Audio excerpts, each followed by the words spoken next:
Hi student, कैसे हो आप सब। स्टूडेंट, आज हम इंग्लिश में पढ़ेंगे टेंस, क्योंकि कुछ स्टूडेंट की रिक्वेस्ट आई थी मेरे पास कि सर जी हमारे टेंस क्लियर नहीं है। और उन बच्चों की जो रिक्वेस्ट है वो है भी ठीक है, क्योंकि बेटा टेंस के बिना इंग्लिश कुछ नहीं होती। ठीक है, क्योंकि टेंस से ही आप एक्टिव वाइज पैसिव वाइज सीखते हो। टेंस से बेटा आप डायरेक्ट इनडायरेक्ट सीखते हो। ट्रांसफॉर्मेशन ऑफ सेंटेंसेस भी आप टेंस से सीखते हो। Translation Hindi to English and English to Hindi ये भी आप टेंस से सीखते हो। जब तक आपके टेंस स्ट्रॉन्ग नहीं होगे, ठीक है, तो आप इंग्लिश में कुछ नहीं कर पाओगे। ठीक है, कुछ बच्चे क्या करते हैं कि क्वेश्चन आंसर को, ऐसे को, एप्लीकेशन को रट लेते हैं, लेकिन फिर कुछ टाइम के बाद में उसको भूल जाते हैं। क्यों? क्योंकि वो उसको केवल रटते हैं, वो उसको समझते नहीं, उनका टेंस क्लियर नहीं होते। और जिस बच्चों के टेंस क्लियर हो जाते हैं तो उनको रटने की कोई ज़रूरत नहीं पड़ती, वो अपने आप ही अपने माइंड से ट्रांसलेशन कर करके वहाँ पर इंग्लिश कर आता है। ठीक है बेटा, एग्जामिनर भी क्या देखता है, एग्जामिनर भी केवल उसके टेंस ही देखता है, उसकी लैंग्वेज देखता है। ठीक है बेटा, तो टेंस की बात अगर हम करते हैं तो मेनली टेंस बेटा आपके 3 टाइप्स की होती है, जैसे कि आप अपनी स्क्रीन पर देख पा रहे हो। प्रेजेंट टेंस, पास्ट टेंस और फ्यूचर टेंस। वर्तमान काल, भूतकाल और भविष्य काल। प्रेजेंट टेंस बेटा आगे 4 टाइप्स के होते हैं, ऐसे पास्ट आगे 4 टाइप के होते हैं, ऐसे फ्यूचर आगे 4 टाइप के होते हैं। ठीक है बेटा, तो प्रेजेंट कौन कौन से टाइप के होते हैं बेटा? Present indefinite, present continuous, present perfect और प्रेजेंट परफेक्ट कॉन्टिन्यूअस। ऐसे पास्ट के आगे कितने टाइप होते हैं बेटा? 4। Past indefinite, past continuous, past perfect, past perfect continuous. ऐसे future indefinite, future continuous, future perfect और फ्यूचर परफेक्ट कंटिन्यूअस। तो बेटा आज हम क्या पढ़ेंगे? आज हम फर्स्ट टाइप ऑफ टेंस पढ़ेंगे, आपका जो प्रेजेंट इंडेफिनिट है। तो प्रेजेंट इंडेफिनिट की जो पहचान होती है बेटा वो क्या होती है कि हिंदी वाक्यों के अंत में ता है, ते है, ती है, ते हो आदि शब्द आते हैं। वह कार्य वर्तमान में होता रहता है। लास्ट में क्या आएगा बेटा? ता है, मतलब पहचान करनी। माना कि आपके पास एग्जाम में क्या आ गया, एक सेंटेंस आ गया, मतलब स्टोरी के अंदर ही एक सेंटेंस आ गया कि वह रोज़ मंदिर जाता है। ठीक, तो आखिरी में क्या आ रहा है बेटा? ता है। तो आप क्या करोगे? आप डायरेक्टली आपका माइंड वहीं पे आ जाएगा कि यार जिसके लास्ट में ता है, ये सेंटेंस तो हमने पढ़े थे। ठीक है, तो आपका माइंड कहाँ पे आएगा कि ये बेटा कि ये तो आपका प्रेजेंट, जो आपका कौन सा, ये आपका प्रेजेंट इंडेफिनिट टेंस था। कौन सा टेंस था बेटा? ये आपका प्रेजेंट इंडेफिनिट टेंस था। ठीक है, तो फिर आपका जो रूल है, वे रूल आपके ऑटोमेटिक टाइम पे एट टाइम याद आ जाते हैं। ठीक है, तो इसके जो नियम है, इसके जो रूल है बेटे वो कैसे कैसे होते हैं। आप इसमें अगर एक वचन और बहुवचन के बारे में आपको पता ही होगा। ठीक है बेटा, एक वचन के साथ वर्ब के फर्स्ट फॉर्म में एस या एस आएगा। अब एस या एस कहाँ आएगा? जहाँ पर किसी शब्द के लास्ट में, किसी वर्ड के लास्ट में, इंग्लिश वर्ड के लास्ट में ए ई आई ओ यू आएगा, तो वहाँ पर एक वचन के साथ बेटा आप एस का प्रयोग करोगे। और जहाँ पर ये वर्ड नहीं आने के लास्ट में, जैसे गो में लास्ट में क्या आता है? ओ आता है ना, तो आप वहाँ पे गोज बनाते हैं आप उसको, तो आप उसके लास्ट में आप एस जोड़ते हैं ना, तो कि उसके लास्ट में वोबिल्स आया हुआ है। ठीक है, इंग्लिश में 5 वोबिल्स होते हैं, ए ई आई ओ यू। ठीक है, बाकी सारे क्या होते हैं? बाकी सारे कॉन्सोनेंट होते हैं। ठीक है, और 26 सारे अल्फ़ाबेट होते हैं इंग्लिश में। ठीक है बेटा, ये भी आपको पता होना चाहिए। और जबकि आई व बहुवचन के साथ आप केवल वर्ब के फर्स्ट फॉर्म का प्रयोग करते हैं।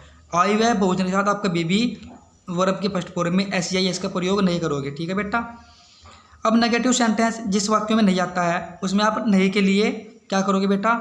एक वचन के साथ तो डज नॉट का प्रयोग करोगे। एक वचन के साथ तो किसका प्रयोग करोगे? डज नॉट का। और आई के और बहुवचन के साथ आप इसका प्रयोग करोगे बेटा? डू नॉट का प्रयोग करोगे। ठीक है, क्या से शुरू होने वाले वाक्य है? जो वाक्य क्या से शुरू होते हैं उसको आप इंटरोगेटिव बोलते हैं। कौन सा interrogative? Interrogative are of 2 types, यहाँ पे 2 प्रकार की होती है, सिंगल इंटरोगेटिव और डबल इंटरोगेटिव। तो सिंगल इंटरोगेटिव जो वाक्य होते हैं वे आपके क्या से स्टार्ट होते हैं, तो उसमें आप बेटा आप क्या की अंग्रेजी डू या डज को लगाओगे। आई व बहुवचन के साथ क्या की अंग्रेजी डू आएगी, और एक वचन के साथ क्या की अंग्रेजी डज आएगी वाक्य के स्टार्टिंग में। कोई स्टूडेंट जो वाक्य क्या से स्टार्ट होते हैं उसमें क्या की अंग्रेजी वाट लगा देता है, तो उसका सेंटेंस पूरा का पूरा गलत हो जाता है। ठीक है, तो आपको क्या करना है बेटा? टेंस की पहचान करनी है, फिर रूल को लगाना है और उसी के अकॉर्डिंग आपको ट्रांसलेशन करनी है। ठीक है, तो अफर्मेटिव आप क्या बोलते हो? सकारात्मक वाक्य बोलते हो। जैसे कि इसका एक नाम होता है बेटा पॉजिटिव वाक्य। आजकल अफर्मेटिव कोई जानता है, पॉजिटिव वाक्य से ये आजकल ज़्यादा इनका मतलब जो है वो नाम आजकल आ रहा है। एग्जाम में भी आजकल पॉजिटिव सेंटेंस ही आते हैं।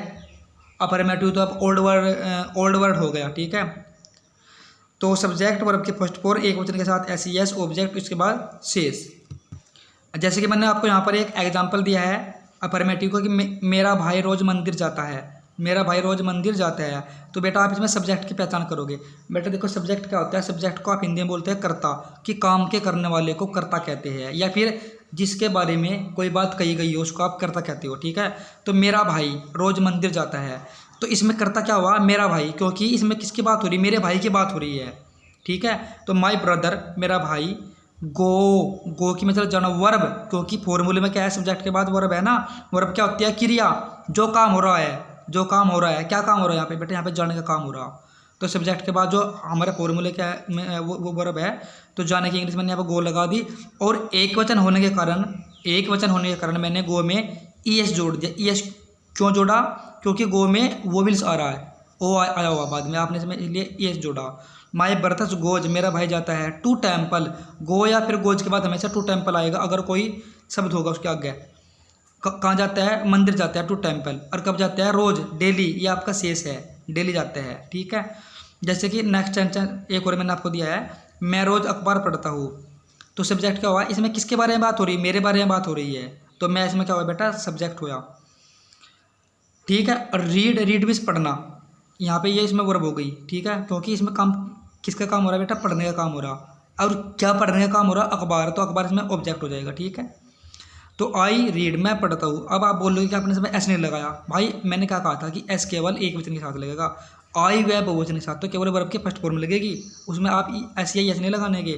तो मैं पढ़ता हूँ, क्या पढ़ता हूँ, अखबार, न्यूज़पेपर। कब पढ़ता हूँ, डेली, रोज। ठीक है, नेगेटिव सेंटेंस की बात करते हैं। नेगेटिव सेंटेंस जिस वाक्यों के बीच में नहीं शब्द आता है, कभी नहीं वाले वाक्यों में डू या डज के स्थान पर आप नेवर का प्रयोग करते हैं। कभी कभी अगर कभी वाक्य में कभी नहीं आ जाता है तो वहाँ पर आप डू या डज नहीं लगाते, आप वहाँ पर नेवर का प्रयोग करते हो। जैसे कि सब्जेक्ट डू या डज नॉट, नॉट वर्ब की फर्स्ट फॉर्म, ऑब्जेक्ट शेष। एग्जाम्पल यहाँ पे इसका दिया हुआ बेटा मैंने कि तुम सुबह को टहलने नहीं जाते हो, तुम सुबह को टहलने नहीं जाते हो। तो सब्जेक्ट तुम, क्योंकि तुम्हारे बारे में बात हो रही, तो सब्जेक्ट क्या होगा, तू, तुम। डू नॉट, तुम बेटा हमेशा बहुवचन में आता है, भले ही आप एक आदमी हो। ठीक है, ऐसा तो इस सेंटेंस हो नहीं सकता कि तू सुबह को टहलने नहीं जाता है, ऐसा तो नहीं होना का ना। रेस्पेक्ट के लिए आप क्या बोलते हो, तुम बोलते हो, और तुम हमेशा बहुवचन में आते हो, तो इसलिए आपने यहाँ पे क्या लगा दिया बेटा, do not. You do not go, you do not go, तुम नहीं जाते हो। फॉर ए वॉक, टहलने के लिए, जहाँ पर भी टहलने की बात आती है बेटा वहाँ पर आप फॉर ए वॉक जरूर लगाओगे। इन द मॉर्निंग, सुबह को, इन द मॉर्निंग। कुछ बच्चे यहाँ पर को की अंग्रेजी टू लगा देते हैं, वो टू गलत है। सुबह, शाम, दोपहर, अगर ये बात आए तो वहाँ पर आप in the morning, in the evening, in the afternoon, in the noon, ठीक है, ये चीज़ लगाओगे।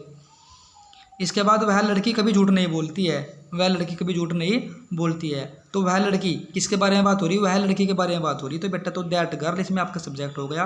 कभी नहीं वाली बात आ गई, नेवर लगा दिया, डू या डज नहीं आएगा क्योंकि आप कभी नहीं आ गया। दैट गर्ल, वह लड़की कभी नहीं, टेल बोलती है, एलाई, एलाई का मतलब होता है बेटा झूठ, वह लड़की कभी झूठ नहीं बोलती है। सिंगल इंटरोगेटिव की बात हम करते हैं। सिंगल इंटरोगेटिव में क्या होता है बेटा, जो क्या वर्ड से स्टार्ट होने वाले वाक्य आपके सिंगल इंटरोगेटिव होते हैं। क्या कि अंग्रेजी सब्जेक्ट के अनुसार डू या डज लगाते हो, उसके बाद सब्जेक्ट के बाद नोट लगाते हो, वर्ब के फर्स्ट फॉर्म, ऑब्जेक्ट, और बाकी जो शेष आता है उसको आप सबसे लास्ट में लिखते हो। क्या श्रीमान गुप्ता हमें भौतिकी पढ़ाते हैं। क्या वाक्य में क्या है बेटा, क्या, तो क्या की अंग्रेजी डज, क्यों, क्योंकि श्रीमान गुप्ता एक है। अगर यहाँ पे बहुवचन होता तो आप यहाँ पे क्या लगाते हो, क्या इंग्लिश डू लगाते। तो डज, मिस्टर गुप्ता, श्रीमान गुप्ता, वर्ब पढ़ाते हैं, पढ़ाना, क्योंकि काम का हो रहा है वहाँ पे, पढ़ाने का काम हो रहा है, टीच पढ़ाते हैं। कुछ बच्चे यहाँ पर पढ़ाने की इंग्लिश रीड लगा देते हैं, स्टडी लगा देते हैं। बेटा रीड और स्टडी का मतलब होता है खुद पढ़ना। यहाँ पर क्या हो रहा है, यहाँ पे टीचिंग का काम हो रहा है, पढ़ा रहे हैं। अस हमें, फिजिक्स भौतिकी, ठीक है। Does mister Gupta teach us physics, क्या मिस्टर गुप्ता हमें भौतिकी पढ़ाते हैं। डबल इंटरोगेटिव के बाद बेटा मैं करूँ, जिस वाक्यों के बीच में क्वेश्चन वर्ड जो आपके पर्सनवाचक शब्द होते हैं वे सेंटेंस के बीच में आ जाते हैं। क्या, क्यों, कहाँ, कब, किसने, कौन, किसको, ठीक है। तो ये आपके डबल इंटरोगेटिव सेंटेंस होते हैं। बनाओगे कैसे, फॉर्मूला आपका क्या है, क्वेश्चन वर्ड सबसे पहले लगाओगे, जो पर्सनवाचक शब्द है उसको आप सबसे पहले लगाओगे, उसके बाद सब्जेक्ट के अनुसार डू या डजन लगाओगे, उसके बाद सब्जेक्ट लिखोगे। वाक्य में अगर नोट है तो सब्जेक्ट के बाद आप नोट लगाओगे, वर्ब की फर्स्ट फॉर्म लगाओगे, फिर ऑब्जेक्ट, फिर लास्ट में शेष। वह रोज कहाँ जाती है, तो क्वेश्चन वर्ड कहाँ, वेयर। वह एक वचन की बात हो रही तो डज लगाओगे, डज। इसके बाद क्वेश्चन वर्ड हो गया, डू या डज में से डज आ गया, सब्जेक्ट वह है, उसके बारे में बात हो रही तो वह आ गया। सी वर्ब, क्या काम हो रहा है, जाने का काम हो रहा है तो गो। ऑब्जेक्ट इसमें है नहीं तो इसमें बाकी क्या बचा, शेष बचा daily. Where does she go daily, वह रोज कहाँ जाती है। तो बेटा यार आज का आपका जो प्रेजेंट इंडेफिनिट टेंस पूरा कंप्लीट हो गया। आपने इस टेंस के आधार पर अगर आपके पास न्यू स्टाइल की बुक है या फिर कोई और बुक हो आपके पास ग्रामर की, तो आप क्या करोगे, आपने बेटे उसमें से प्रेजेंट इंडेफिनिट जो टेंस है उसके बेसिस पर आपने 20 सेंटेंसेस बनाने हैं। कितने, 20 सेंटेंस बनाने हैं। 5 सेंटेंस आपने अफर्मेटिव के, 5 नेगेटिव के, 5 सिंगल इंटरोगेटिव के और 5 आपने डबल इंटरोगेटिव के बनाने हैं बेटे, ठीक है। क्योंकि जितना अधिक आप टेंस बनाओगे, सेंटेंस बनाओगे, जितने अधिक आप प्रैक्टिस करोगे, आप अपने आसपास की चीज़ों को देख देख कर अगर आप टेंस बनाओगे तो आपकी इंग्लिश स्ट्रॉन्ग हो जाएगी, आपकी स्पीकिंग अच्छी हो जाएगी, ठीक है। तो बेटा ये और हाँ, अगर किसी बच्चों को इस वीडियो में किसी प्रकार का कोई भी डाउट हो तो वो आप मुझे डायरेक्ट कॉल करके भी पूछ सकता है। थैंक यू बच्चों।